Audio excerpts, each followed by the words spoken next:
Good morning बच्चों। आज हम लोग सिंथेसिस पढ़ेंगे। नाउन और फ्रेज इन अपोजिशन का यूज करके सिंथेसिस पढ़ेंगे कि कैसे नाउन और फ्रेज इन अपोजिशन का यूज करके दो या दो से अधिक सिंपल सेंटेंस को एक सिंपल सेंटेंस में कन्वर्ट करेंगे। तो पहले तो हमें ये जानने की ज़रूरत है कि नाउन या फ्रेज इन अपोजिशन होता क्या है। तो बच्चों, नाउन तो सभी लोग जानते हैं, noun is the naming word. And phrase in opposition, phrase क्या होता है? Phrase is a group of word without verb. ये फ्रेज होता है शब्दों का समूह जिसमें वर्ब नहीं होता है। अब आता है नेक्स्ट, अपोजिशन। अपोजिशन का मतलब होता है साइड बाय साइड या प्लेसिंग नियर। एक एग्जाम्पल दिया हुआ है, Kabir the great reformer was a weaver. Kabir के बाद कामा लगा के the great reformer. Great reformer जो है ये कबीर के बारे में कुछ बता रहा है, ये कबीर के बारे में कुछ डिस्क्राइब कर रहा है। तो ये नाउन इन अपोजिशन का काम कर रहा है। तो Kabir the great reformer was a Weaver.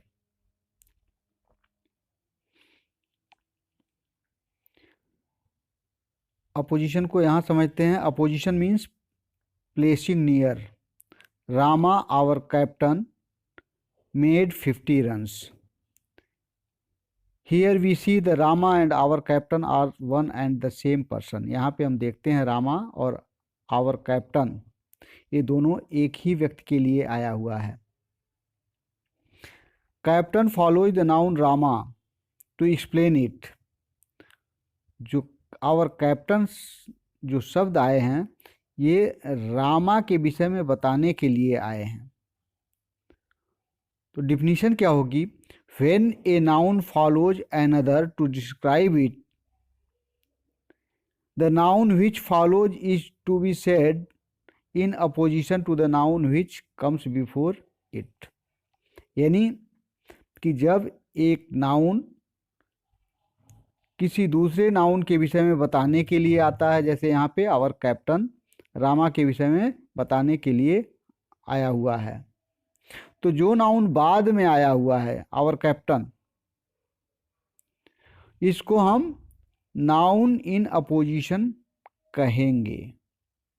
यहाँ पे देखिए example, Kabir the great reformer was a weaver. Kabir जो कि एक ग्रेट रिफॉर्मर थे, वो एक वीवर थे, एक बुनकर थे। यहाँ पे ग्रेट रिफॉर्मर ये फ्रेज इन अपोजिशन की तरह से यूज हुआ है। इसका प्रयोग कहाँ करेंगे? नाउन इन अपोजिशन का प्रयोग कहाँ पे करेंगे? When two noun or phrases of different sentences represent the same person, place or thing। यानी जब दो सेंटेंस के नाउन या नाउन फ्रेज एक ही व्यक्ति को या एक ही जगह को या एक ही चीज को प्रदर्शित करें, वहां पे हम इसका प्रयोग करेंगे। जैसे Kabir was a weaver, he was a great reformer. यहाँ पे देखिए कबीर और ही एक ही व्यक्ति के लिए आया है, तो इसको कैसे बनाएंगे, सिंथेसिस करेंगे कैसे?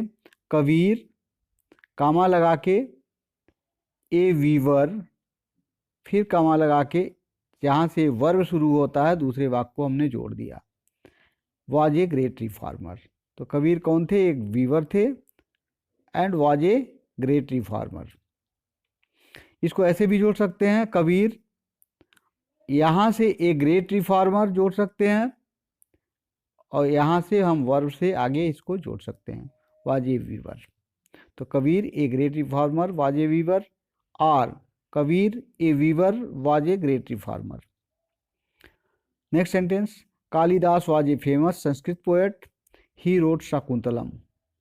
तो कालिदास कौन थे? A famous Sanskrit poet. यहाँ पे कामा लगा के ए फेमस संस्कृत पोएट, और यहाँ से दूसरे वाक्य का जहाँ से वर्ब शुरू होता है वहाँ से आगे जोड़ देंगे, wrote the Shakuntalam. The Kabir a Kalidas a famous Sanskrit poet wrote the Shakuntalam. Next है Rahul Gandhi the son of Sonia Gandhi, she was an Italian lady. यहाँ पे देखने की ज़रूरत है कि सोनिया गांधी ये ऑब्जेक्ट के रूप में आया है, तो यहाँ पे कैसे जोड़ेंगे ये भी देखने की ज़रूरत है। तो Rahul Gandhi the son of Sonia Gandhi, N Italian lady, यहाँ पे क्योंकि सोनिया गांधी को ये डिस्क्राइब कर रहा है, ये ऑब्जेक्ट को डिस्क्राइब कर रहा है, तो यहाँ पे ऑब्जेक्ट के बाद जो डिस्क्राइबिंग वर्ड है, जो फ्रेज आया हुआ है, उसको कामा लगा के यहाँ पे उसके साथ जोड़ देंगे। Milton was a famous English poet, दूसरा सेंटेंस शी वाज ब्लाइंड, तो हो जाएगा Milton a famous English poet was blind. Next है Tagore was a famous author, he wrote Gitanjali, Gitanjali is collection of short poems. तो यहाँ पे हो गया टैगोर ए फेमस ऑथर, दूसरे वाक्य का वर्ब से जोड़ दिया गया, रोट गीतांजलि, और गीतांजलि को डिस्क्राइब करने के लिए यहाँ पे जो शब्द आए हैं उसको गीतांजलि के साथ जोड़ देंगे, एक कलेक्शन ऑफ शॉर्ट पोएम, इसको ऑब्जेक्ट के साथ में जोड़ देंगे। तो यहाँ पे ऑब्जेक्ट के साथ ये नाउन इन अ पोजीशन आया है, और यहाँ पे टैगोर ए फेमस ऑथर, ये फेमस ऑथर सब्जेक्ट टैगोर के साथ नाउन इन अ पोजीशन या फ्रेज इन अ पोजीशन की तरफ से आया हुआ। That's all.